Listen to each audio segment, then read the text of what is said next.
Welcome, travelers. I'm Josh. I'm Glen. And I'm Lewanika. And this is Tabletop Journeys, where we will be your not-so-humble guides on the quest for RPG adventures. Here at Tabletop Journeys, we are all devoted role players and storytellers at heart, and we absolutely love sharing our passion with you. On our show, we feature diverse tabletop RPG systems, demonstrating them through actual plays and breaking down the rules to provide you with tips, tools, and techniques to help you navigate them. We also love bringing the content creators behind these games into the studio to give you a peek behind the curtain with relevant and insightful interviews. Let us help you get the most out of your story, no matter what game world or system you're playing. Because detailed settings, heroic characters, diverse NPCs, and a focus on story over rules can make any campaign legendary.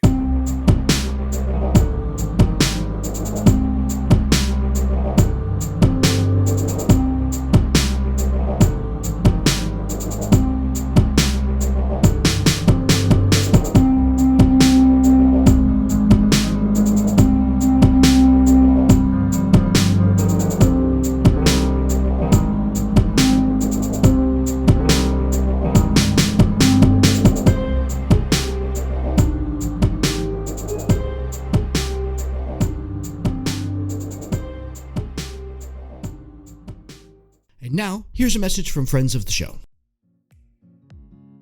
My name is Nick Perrin, and I'm an actor, writer, and game master. And on Tabletop, I talk with an expert game master every week to find out the best ways to run amazing games and tell epic stories. Looking to start DMing? Or maybe you've been a game master for a long time and want to spice up your table? Then this podcast is for you.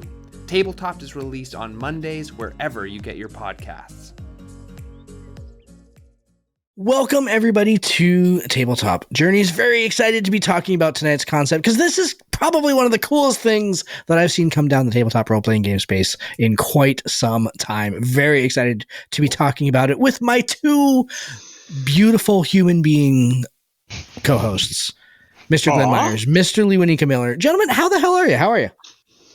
Josh, let me start by just saying you two are a beautiful individual. I appreciate that. You know what I'm saying? We are talking about beauty of the soul, and you can take it up with Jenny for anything beyond that. But we have said many times before that we're three faces for made for radio. Yeah. None of us are exactly winning People Magazine's Sexiest Man Alive or any of that stuff. No, that's true. True enough. But doing well. It's been a beautiful day. Having a wonderful time down here in North Carolina still. Mm-hmm. And I'm excited to talk about this adventure that we got to read. I didn't even know it existed until y'all put up the episode card, but I realized that probably makes sense because it's only been out for a little while now. Exactly. I didn't know that it existed until I found it. Well done. Yeah, it was an excellent find, and despite the fact that most of the faces on this podcast are built for radio, I'm just going to come out and say it because somebody has to. I don't know about y'all, but I'm drop dead sexy. That's just a fact. But getting into the adventures, we've covered the factual portion of our podcast. Let's get into the fictional and fantasy element of the podcast. I'm not sure I agree with your categorizations, but that's okay. Yeah, no. Didn't you know this was the beginning of the opposite sketches? No, but is this like one of those logic puzzles where like one of you always tells the truth and one of you always lies? And we have to figure out which one's which. Is that no? Now say yes, Lewanika. Say yes. Yeah, exactly, yes, right? Yes, absolutely yes. Without any hesitation, yes. Yeah, puzzles. We're going to talk about some of those today, I think. We are going to talk about puzzles today. Yeah. Exactly. So if you have but not from Labyrinth. No, not from Labyrinth, no. So tonight we are talking, like I said, one of the coolest things that I've seen come down the pike in quite a while. NASA, of all people, in fact, specifically, was it Goddard? Put out Goddard Labs in Maryland, if I remember. Exactly. Yeah, put out a role-playing game adventure set in a relatively a fantasy-inspired present, I think is probably the best way that I would go ahead and put it.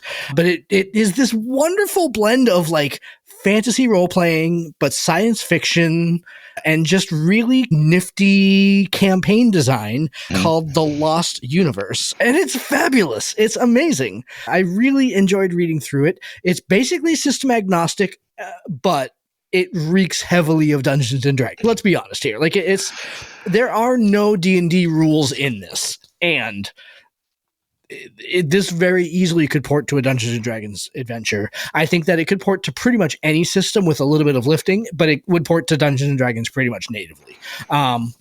Maybe saying that there are no Dungeons and Dragons rules in it isn't true, because I know that they use DCs, there's some other kind of like gaming convention type things that are very D&D sounding. But they still keep it generic when they're talking about DCs. Really generic. They don't set them. They say an easy DC or a medium DC so that you can adjust that to whatever system you're playing. Yeah.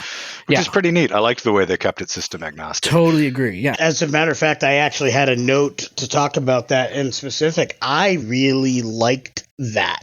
And even as we are constantly writing D&D adventures, I think that works, because we've had situations where we've done some work or some collaborations where the types of players we have at our table, we can set a DC at X, Y, or Z, right. Pick a number. And for the tables we play at, just because of the way they build characters or they manipulate situations, that what some consider medium is easy for the folks we game with, and what some consider hard is medium for the folks we game with. And we found that when we were pitching some ideas at various times, and people were like, that's a killer. That's going to be really tough. And we didn't believe it for a while. We said, they're the publisher, we're the writers, we'll go with their guidance on this, without truly believing it. But I then ran that adventure at a convention with people that I never game with other than my son. So my own little scientific experiment. And what I found is they were right. The things that they said were going to be tough and going to be difficult absolutely were for many tables, but not for some of the tables that we happen to be with. Now, that's a factor of the way our folks tend to collaborate, the length of time that our gamers have been gaming together, knowing each other's things. But what I also found is, just on an individual basis, just because of the way in which my son games, because he came up with all of us and the way we play, he found some of those things more to the level that I would find easy or difficult. So there's some merit to set it at a medium difficulty. Now let the GM decide what medium difficulty looks like for their table, even if everybody's playing 5e or medium difficulty. I think I'm going to do that in a 2d20 system. We're going to say 3 successes might be medium, or maybe it's hard.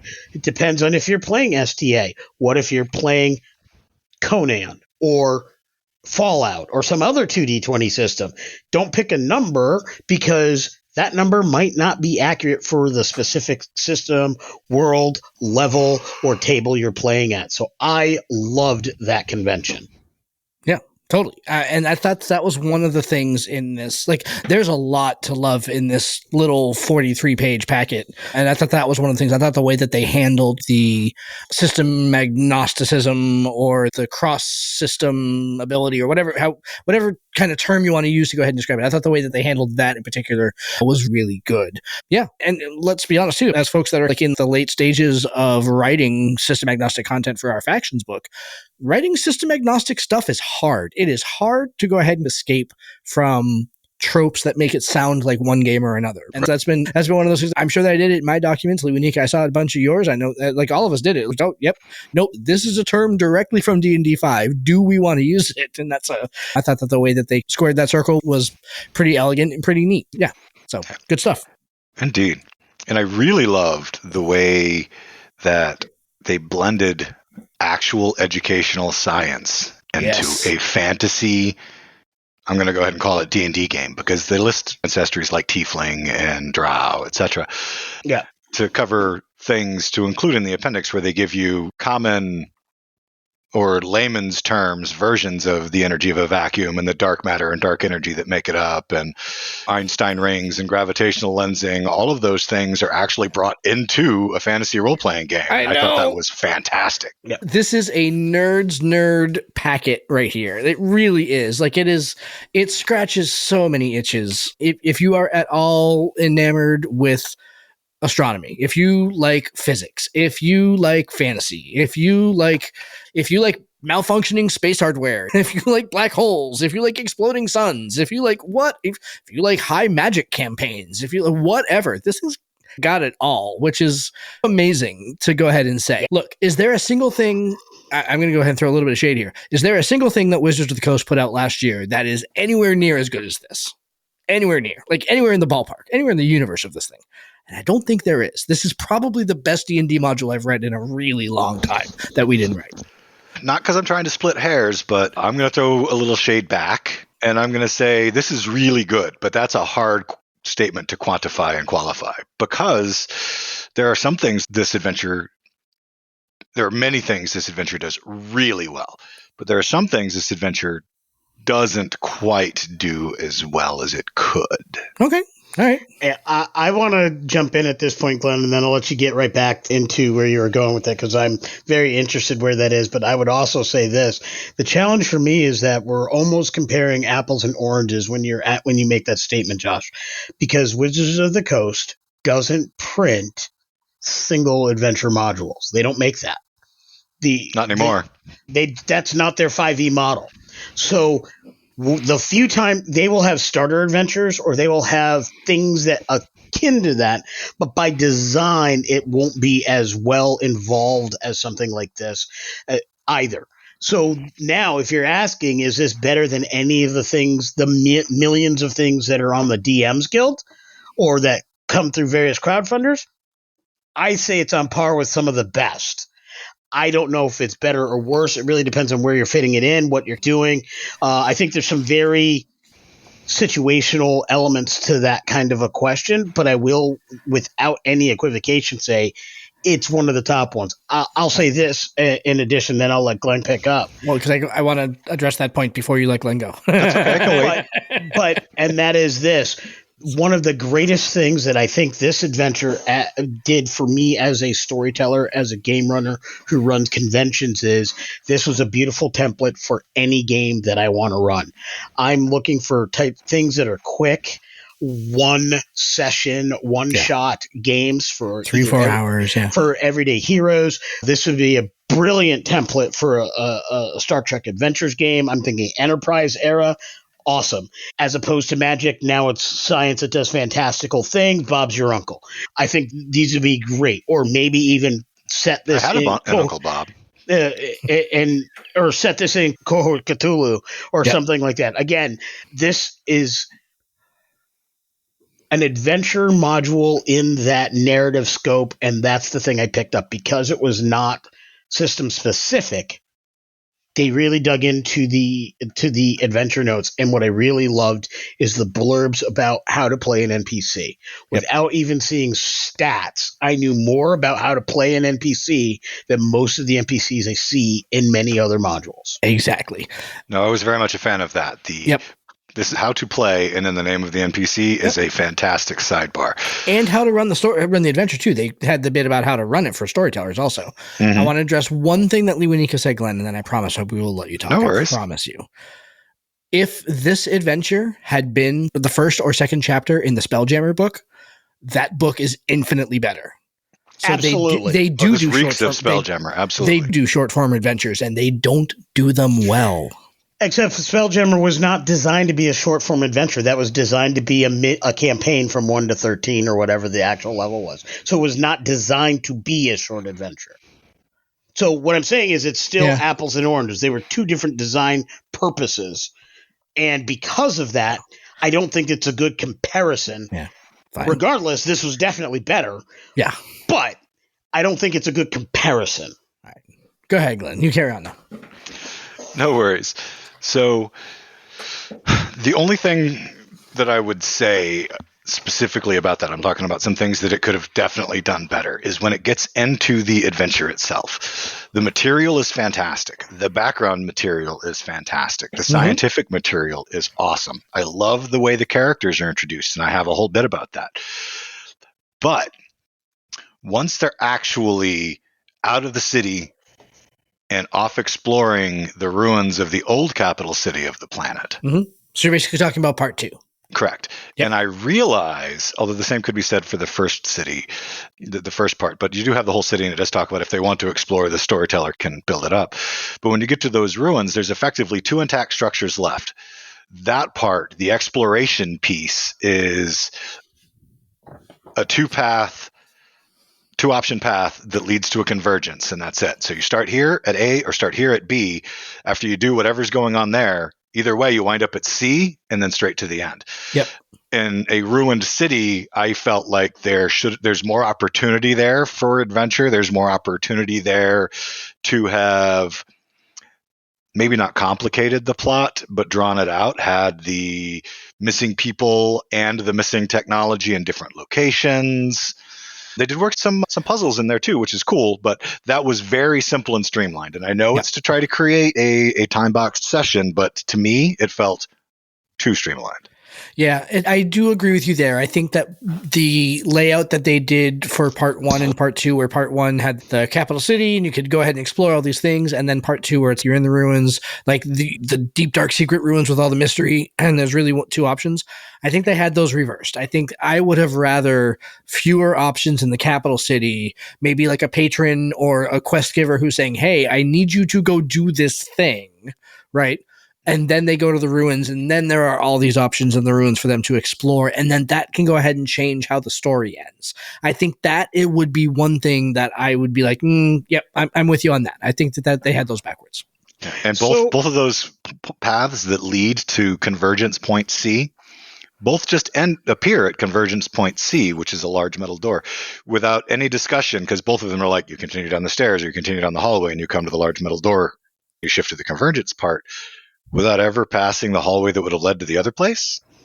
So I think I have a response for why that kind of works like that. Because they didn't have a specific grid map like you would see in a VTT or roll out on a table, they don't need to. What they're basically saying is you could say as a GM, the thing you're looking at is through a mazillion other things. Is on the west side. You go through whatever, you pass through an old kitchen, different things. Describe whatever you want to describe on your path. If they had gone the other way, it's a whole different description. You can do whatever you want to get from these various spots to other spots. But the idea is at the end of that section, you're going to end up at the same door. There's a term for that when you're playing theater of the mind, and I can't think of what it is. It doesn't matter if you go left or right. It doesn't matter if it's the room on the left, the room on the right, the stairs up top, or the hole in the ground. The next room is always going to be the next room, and that's the secret sauce that players don't usually see. Right. As storytellers reading an adventure, we can see that. So part of the thing that you got to think about is, if I'm at the table running this, do my players realize that it's just that boxed in? Sure. My guess is they probably won't. I doubt they would if it was one of the three of us or some other more seasoned GMs and storytellers running this. However, the way to make sure that even a novice storyteller doesn't end up with that negative or less than positive feel would be to have other options when you're in the city. So you're right. We know where they need to go. They did a good job of saying whether you go to the tavern owner or the cops, that's how you get the adventure. What they could also do is, what if the people just decide, I want to go shopping? What if the people say, look, we better find ourselves a place to hide? A beggar on the street needs to do something. I think, and part of it may have had to do with the page count thing. We won't know what ended up on the floor. But if I was a storyteller, I know, because of the players that I typically have, they're going to either avoid the cops or run straight to them. But if they're likely to avoid the cops, they're also likely to avoid the most common place to go, which would be the tavern. They're probably going to do something totally unprepared for. Somebody's going to want to go see, if they know the magic they had, that means one of them's a priest. One of them's going to go see a priest. One of them might just go directly to the center of learning because, hey, I know I have magic. That means I'm smart. I may not know a lot, but let's go there. Maybe they can help me figure this out. So I think having a couple other options that will then lead them to the quest giver, and the quest giver in this case is at that center of higher learning, might have been helpful. So I agree with everything that you're saying, and you're absolutely right, and you would, and Josh would as well. We would flesh it out a little bit so it didn't seem so direct one or the other. In order for me to give the adventure credit for that, though, all it would need, and again, this is barely shade, this is a fantastic adventure. All it would need is one of those rules sidebars like they did for how to run the adventure, how to play the NPCs, they should have one, and it wouldn't take a lot, just how to expand the adventure within the ruins, and talk to the storytellers about that for the ones that aren't as experienced, and say, hey, you don't want to just have two options for your players, and it shouldn't be as direct as this leads, but you can have any number of extra hallways or doors or rooms that you come up with to explore, and they could give a couple of examples or not. It wouldn't take a lot, just something in there to acknowledge that we only gave you these 3 plot point scenes. We welcome you to expand it and create more adventure for your players. That's all it needs. A little collaborative world building or random encounter table would have been perfect in the city, in the ruins. Perfect. Yeah, absolutely. I think to me, it's like just one more action beat, if you will, I think would work, because most games, and there are exceptions to this rule. One more chapter in the part. Yeah. Yeah. It doesn't even have to be a chapter. It just has to be a subsection within the ruins. Just like one little adventure encounter. Doesn't have to be super difficult. It could be on the easy side. If we're talking CRs and D&D, we're talking low CR comparative to the party, whatever they are. If you're doing first level characters to do this, have it be CR zeros. You could have a pack of wolves roaming through, whatever. Some of these random bandits, something minor that's not related necessarily to the plot, but the victory condition or even the loss condition could yield some additional info that would be helpful. Yep. So I'm going to go ahead and step back to the beginning a little bit here, because one other thing that I wanted to talk about that I thought that they did really well when they built this was that whole introduction section. We alluded to it earlier, but basically all the information that it's giving to the storyteller before the adventure begins. The instructions on how to go ahead and run the game, the adventure background. That adventure background is the kind of thing that you do not see all the time. I know recently I was listening to, I think it was probably Sean Merwin and Teo Sabadia's podcast talking about the Planescape adventure book that came out a little while ago. And the one thing that they were talking about is that the one thing that adventure needed was a blurb for the storyteller at the beginning that said, hey, here's what's really going on, storyteller. Here's what you need to know, and here's what your players are going to learn during this adventure. But here are things that you need to know about this. And the problem is that without having that, when they actually happen in game, the storytellers got a little flat-footed because, I guess that thing that we talked about 3 encounters ago was important, and I should have emphasized that, right? So that paragraph, the multi-paragraph, page and a half of content here, talking about the adventure background and all the things that are going to happen and all the things that the storyteller needs to know and everything like that, it was concise, it was interesting, it was well made, and it really set up the adventure. I think the one thing I would say about that is they should have put some sort of a spoiler warning on there so that if a player is reading through this and he's reading, oh crap, I just realized everything that's going on now. So I think that's maybe the one thing. Maybe just a spoiler warning on that would have been nice, so that players didn't accidentally stumble into the keys to the castle. And we did decide when we started that we wanted to remain not spoiler free, but spoiler light. So yeah, we don't want to go into too much detail about what that background was. But I do also just want to say that the setting, and I'm going to give this piece as a little bit of a spoiler, is on the planet of Exlaris, which due to some calamity, which you can read about in the adventure, was thrown from its solar system and is now a rogue planet. And this background section talks about and summarizes how they figure out how to survive now that they don't have a sun and they're in perpetual darkness. And it was fantastic. And it really remanded me of the Shard of Zaros. The Shard of Zaros, exactly. Yeah. Which our listeners never really got to hear because we only ever recorded 2 sessions for it before the OGL kerfluffle put the nails in its coffin. But I do still plan to revisit that. But that was the shard of a planet left after a catastrophe, and it had a false sun, and it really made me think of that setting a lot. Yeah. Yep. As I was reading that, I had made a bunch of notes. This is like the shard. It just really felt like I felt those vibes, and I really loved it. I loved the kind of the way that is, because we've been doing a lot of Star Trek, which causes me to do a lot of Real Science and Space Race on YouTube. It's a great channel. No, they don't sponsor us. # call your boys TTJ. I love that kind of thing. I love documentaries on space and space travel, all that. And I thought that background was so essential. And just like Josh said, I won't belabor it, but Anybody who's been storytelling for a long time and has attempted to pick up pre-written modules has had that one where the player asks them a question while they're in chapter 2, or makes a test or a check about so-and-so's motivations. And based on what they've read thus far and what appears on the stat block for that character, the GM answers truthfully because the player won the check. Come to find out at the end of the adventure, oh my God, they were the bad guy, and there's nothing in there at the end to give an explanation why you could have been so wrong when the player passed a check that should have divulged the information. And again, I'm not going to give the specifics because I want players to come at this if and when they play this game without knowing, but they actually give a good lead in to some of those checks. If so-and-so checks this, regardless of what they roll, they're going to sense X, Y, or Z. Those motivations might not be always whatever. I love that kind of instruction. I love that lead in because now as a GM, I can feel confident in how I role play the character. I don't have to worry about the random check. And oh my God, now I just busted canon. Now I got to figure some way to square this circle at the end. And I think that's just brilliant game design.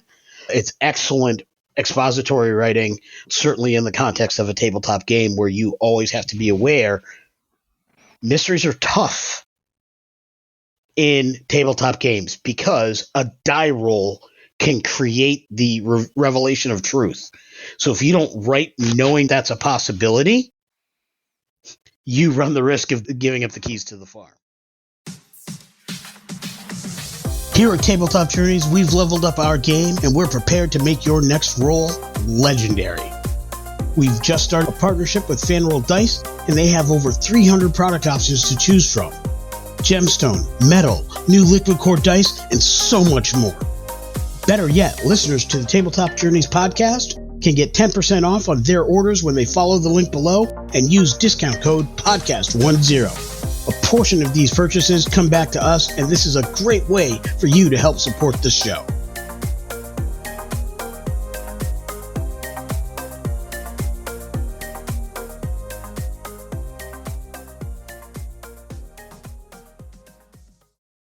So, Lewanika, earlier you had mentioned the NPCs and how appreciative you were for the blurbs to go ahead and explain the NPCs. What did you think of the NPCs in general? Did you think that they were well written? Were they written roundly? What did you think about them? I really liked them, and I'm going to focus on the first two we come across in the city, the captain of the guard and the person running the tavern. But some of the other ones that you first come to in that first chapter, I love the description that is given to the characters. I love the care and attention to how these characters present, the use of their pronouns, the description as so-and-so is non-binary, but then they don't necessarily have a term for the other folks. They simply provide the he or her pronouns for the ones that present that way, or that those are their given pronouns. I thought that was a masterstroke in how to really have that discussion without having that discussion and express those types of themes. So I really just love the way they constructed the discussion of these characters. But into the characters themselves, I love the interaction between the captain of the guard and the bartender. They gave us some stuff to play with. We talked about what if they want to explore the city some more? What if we do more? Heck, what if your characters, even after solving this adventure, choose to stay? Which is an option in the adventure. Which is an option, right? They gave us some meat. What's the backstory of these two characters? Why do they have whatever their feelings are together? These are great questions that every storyteller can do differently at their table, because while they don't give you 100% of all the details, there's just enough room to play it the way you want to play it at your table based on your table. If I'm running for 12-year-olds, I can structure that relationship and the reasons in one way. If I'm running for 30s and 40s and 50-something-year-olds, I can put a lot more narrative weight into that. I can put some real drama into there. What is the story between these two? Were they friends? Were they lovers? Were they whatever? Was there a bad deal? What's those types of things? You can take it so many different ways that I just love the way that came across. And as we've been talking about the NPCs, just to really finish driving that point home, because you're not wrong, the relationships that they created and the connections that they made, they do give you like a little social hierarchy glimpse of the city that you could expand from.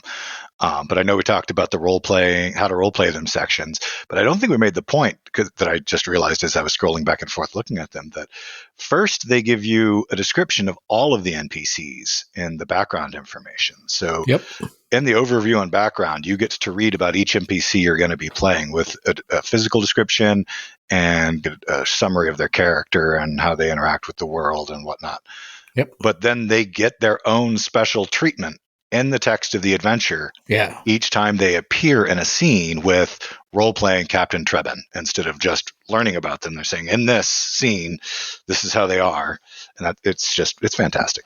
Yeah, I agree. I think that the way that they organized that was really was really smart, was really useful. Give me all the information in the background that I'm going to need to understand these characters, maybe roll up some stats for them, something like that. And then when I'm reading through the actual plot, when I'm reading through the thing and that NPC comes up, give me 2 or 3 sentences about what that NPC is feeling right now.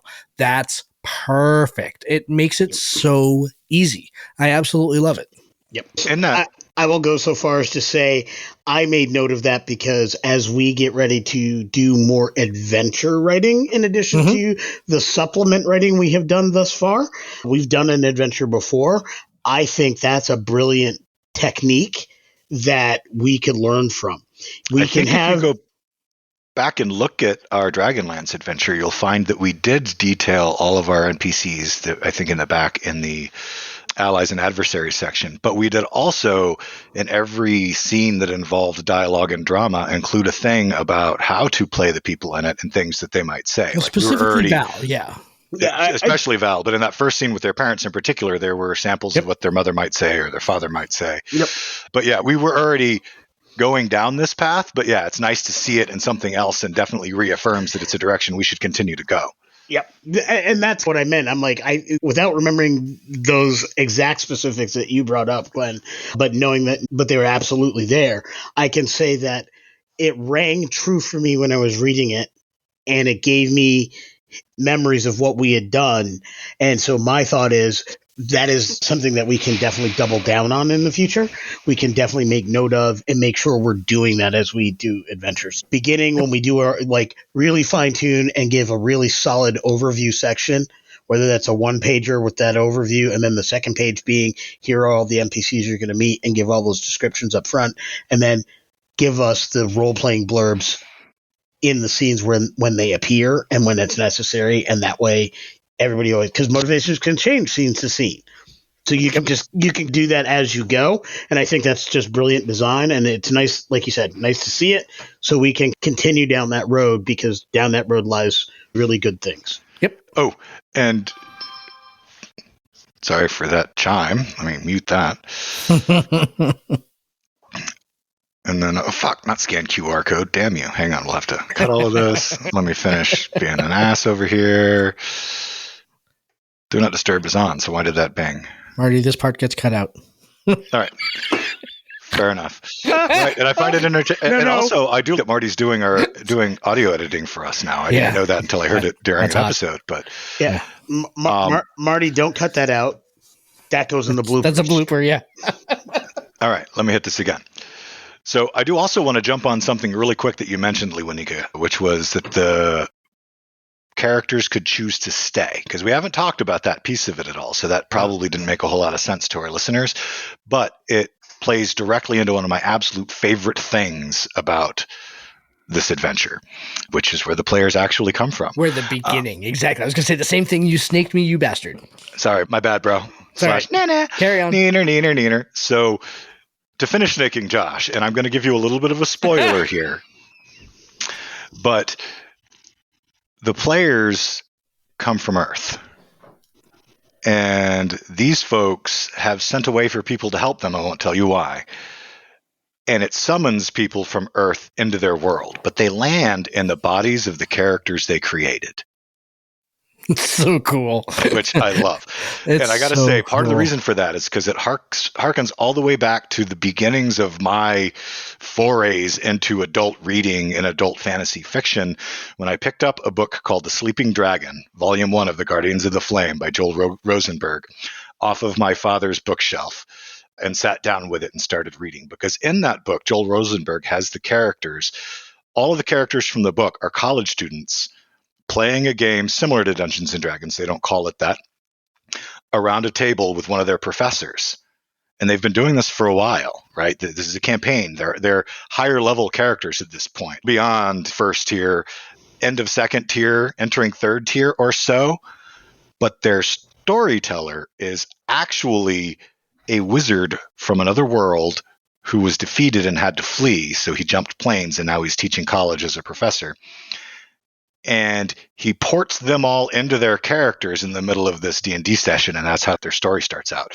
So now here they are, modern people from Earth, and one of them's in the big bulky body of his fighter, Beric Cullinane.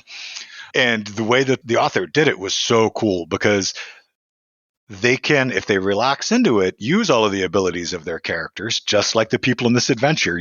They have the muscle memory of how to cast spells or use a sword. But if they stop and think about it too much, they tend to let their modern mind get in the way and they jack it all up and everything goes to hell. Early on, that actually cost one of them their life because they're in the middle of picking somebody's pocket and they think like, how the hell am I doing this? And they flub it and all things go poorly.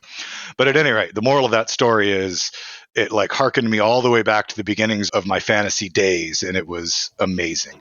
Now, the set of books, I've read the first 5, by the way, just in case anybody chooses to look them up. I didn't know that there were more. I thought The Warrior Lives was where it ended, but apparently he put out 5 more before he died, to a total of 10.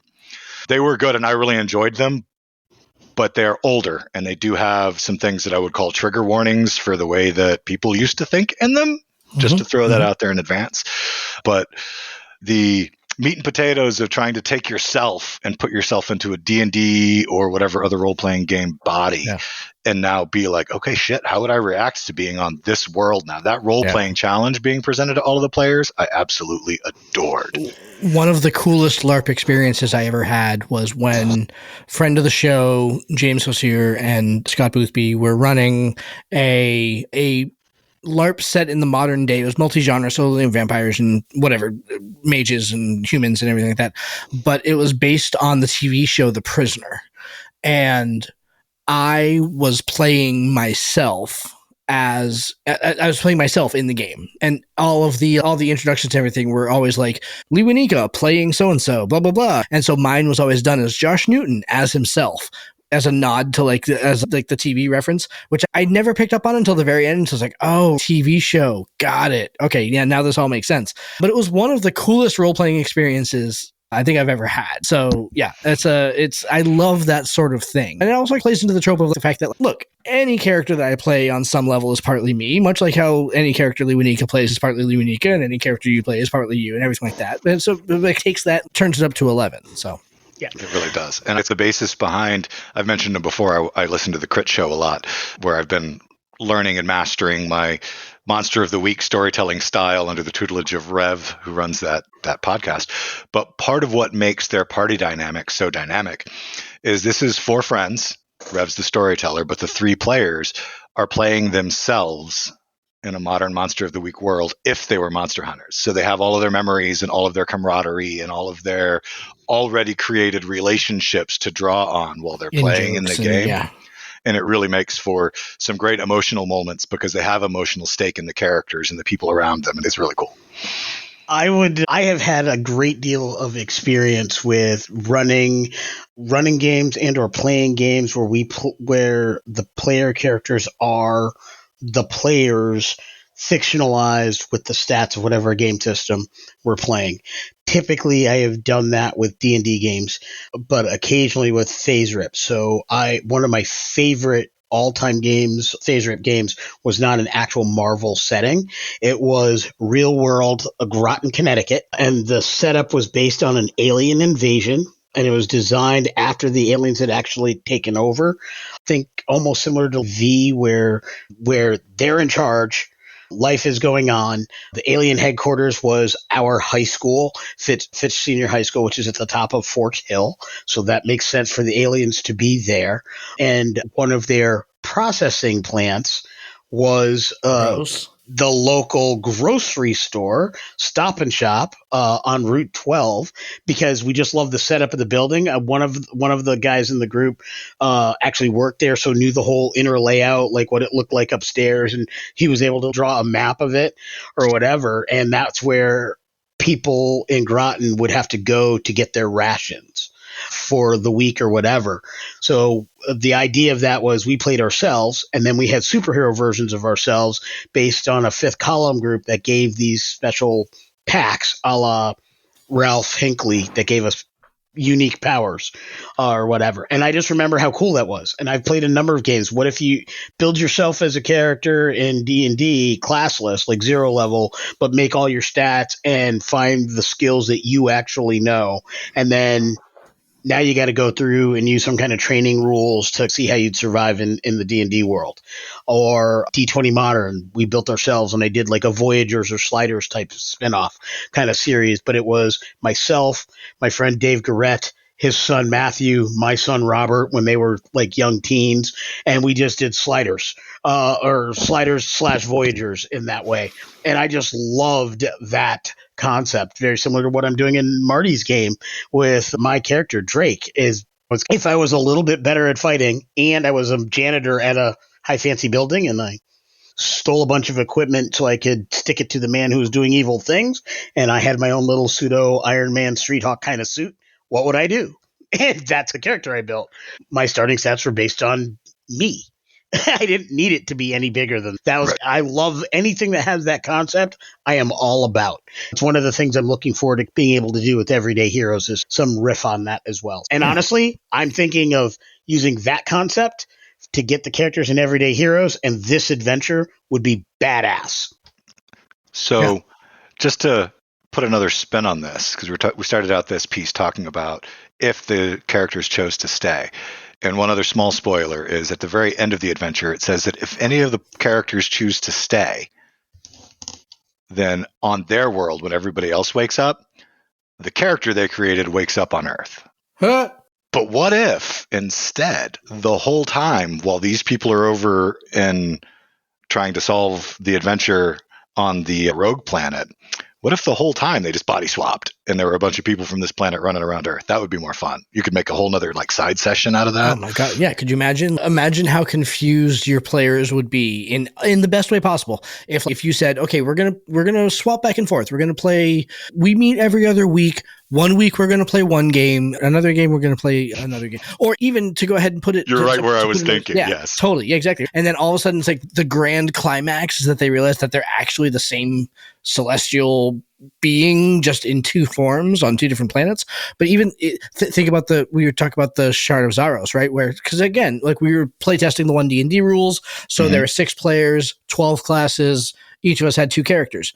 What if they were really the same character, or like 2 like mirror aspects of the same character or whatever? I think that there are so many cool things you can do with that.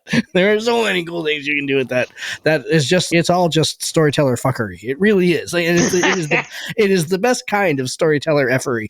I'll censor myself on that one. Yeah, you know, and we're allowed one, right? Yeah. Well, I didn't claim it this time.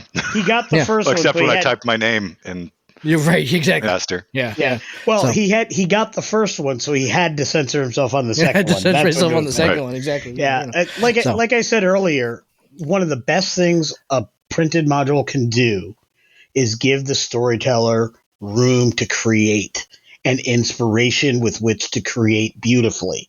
Yeah. And this adventure does that a plum. Yeah. And it captures your imagination and just starts those gears spinning. It was really great. It was a great read. It's really so good.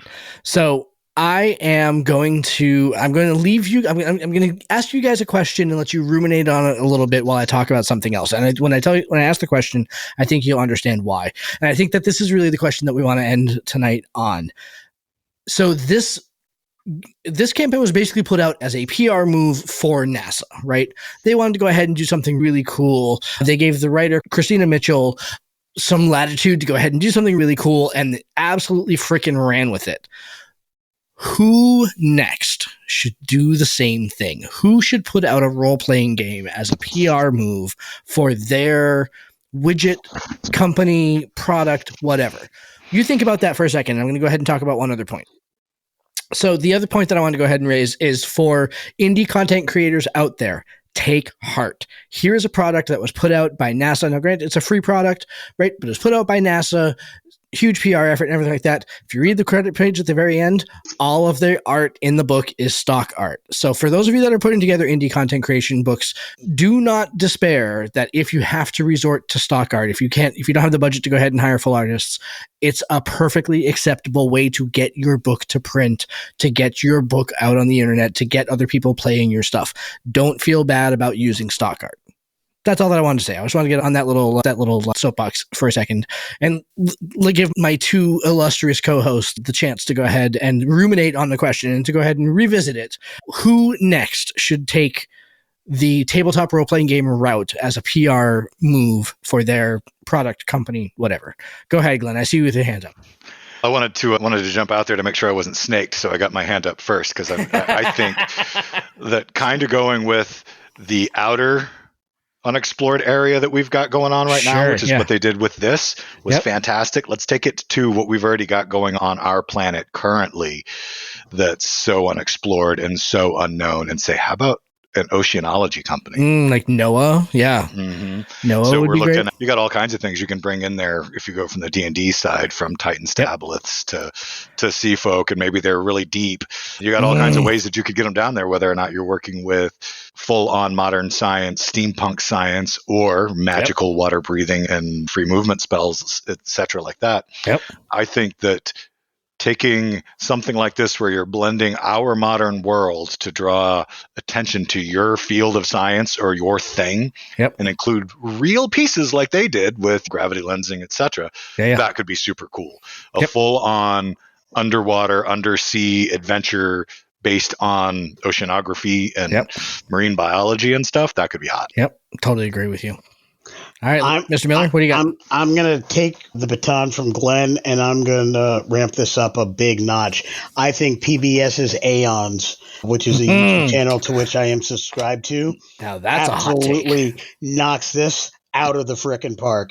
And I say that knowing that if they chose to do this, they're going to put some of the work I've done previously and have in plans in the future to shame, because much of the research that has gone into some of the fauna that I have planned for future projects is based on research from their YouTube videos and website pages and things like that. If you recall, several years ago when I did a bunch of dinosaurs and early Pleistocene era critters, the primary resource then verified with other sources was PBS Aeons, and their videos that can range anywhere from 10 to 30 minutes, depending on the topic.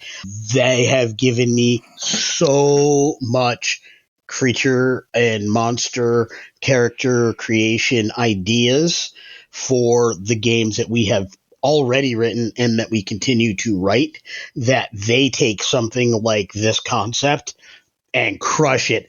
And they even already have the personalities that if they did an actual play, some of the folks that they have, a couple of the folks that are their spokespeople that are on their YouTube videos, them sitting down at a table in a Critical Role style doing a game like this, didn't hit.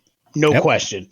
I'm here for it all day. If they and if they're looking for some writers who can put the pieces together, they fill in the science, they double check the what we do. I'm just saying, I might know a team that could make that happen for them. Hashtag. And we do have a budget for art, right? I'm just saying. You want a partner? Let us know. So I'm going to go, picking just one for me is difficult. I will be totally honest. I am channeling my inner Lewanika, where I asked myself for one, but I'm going to give myself multiple because I made the rules. The first one that I came up with at first was the British Museum, but not the British Museum because they're not great people, but like a museum that specializes in antiquity and stuff like that. I think that there's definitely some room in there for an RPG of some variety. I think that there's a bunch of different plot lines that they could go with. They could play with time travel. They could play with all these different things. And so that was one direction that I went. And then another direction that I went was like thinking about like the CIA or the FBI, like going with that, like the play on the James Bond RPG from the early 80s there. That could be cool. Top secret? In Her Majesty's Secret Service, I think was the name of it or something like that. Yeah. But like that kind of thing, like a CIA-based role-playing game, I think would be hot. And then the more I started thinking about it, and I'm not sure that you guys even know the story, so if you don't, bear with me here, but there is a book called Chasing Vermeer that is about a theft of seven Vermeer paintings from the Isabella Stewart Gardner Museum in Boston. And you can still go to the museum, and they still have the empty frames where these paintings were stolen from. I think that if their PR group, again, you want to talk about a group of people that I'm like, if you want us to go ahead and write an adventure about what happened to these paintings, right? We are all over that. Or recovering them, like exactly. Make it also like X-Files, like Supernatural. There are so many things that I could go ahead and do with this. Did the paintings come alive and become people and walk out of the building? Who knows what happened to these paintings? But I would love to do this for you. If the Isabella Stewart Gardner Museum gets an email from us with this episode saying how much we would love to go ahead and do this, you know how to go ahead and reach us. You'll have our email address. And I mean, you mentioned historical settings, and anything from the Museum of Natural History to the Smithsonian could do the same my goodness. thing. And that just reminded me also, there's even vehicles out there already for any storytellers that listen to this and are inspired. You don't have to wait for them to come up with one. There's nothing wrong with creating a game set in our world, set in history, set at any. I'm even possibly working with a gentleman on a game called, to rephrase that. There are even, as an example, one of the vehicles out there for it would be a game called Shadows of the Past, which is 100% focused on telling stories within our history in the past and of our world in different time periods and in different locations. It's by a guy named George Fleming, and it could be used for it. There are a number of other modern games that you could use to come up with the spy games, etc. You don't have to wait for them. You could set these things up yourself. Yeah. Yep. So if you want to play somebody who rode beside William Wallace in the War for Scotland's independence, you can pick a system and roll up any of your favorite historical periods and write a story. Yep. So anyway, all fabulous suggestions. And if any of these come to print, you may see it with the TGJ logo on it in the near future here. Anyway, that is our show for tonight. Let's see. So next week we are actually, so the folks over at Darrington Press have just today released some playtest material for Daggerheart. We are anxiously pouring through that. We're going to talk about it next week on the show here. So we're going to get into the character generation and the pre-generated characters that are in there. And then coming up here in a couple of weeks, we're going to be bringing back old friend of the show, Jay Moores, and he's going to be running another game of his game Fae for us. It's received some updates. It's received some changes. We're really anxious to go ahead and revisit our characters from a couple of years ago. You can be Puddin', absolutely. Yep, no problem with that. Yep. My understanding is we're going to be playing the new supplement, so we're going to be playing the other side of the equation. I'm not 100% on better. That. So, like the latest version that came out, it's not even a version. It's not so much a change in the game. It's the next supplement. Nice. The first game was the Fae end of things. The next game is the human-esque ones that know about the monsters or whatever. Ooh, so nice. Remember, so this is going to be, I believe that's what we're going to do. I don't know that. I'm going to be confirming that, but either way, it's Jay, it's the game, it's those mechanics, it's that beautiful art that Jay has put together for us, and I'm here for it. Yep. Didn't put it together for us. He put it together for himself. But we've played it before and had a fantastic time with Fae already once. If you're interested, you can actually go back into our back catalog and check that one out. Search for FAE. FAE Fae. FAE is the name of the game. Check out the original actual play. Ton of fun, and I'm really excited to have Jay back on the show. Yeah.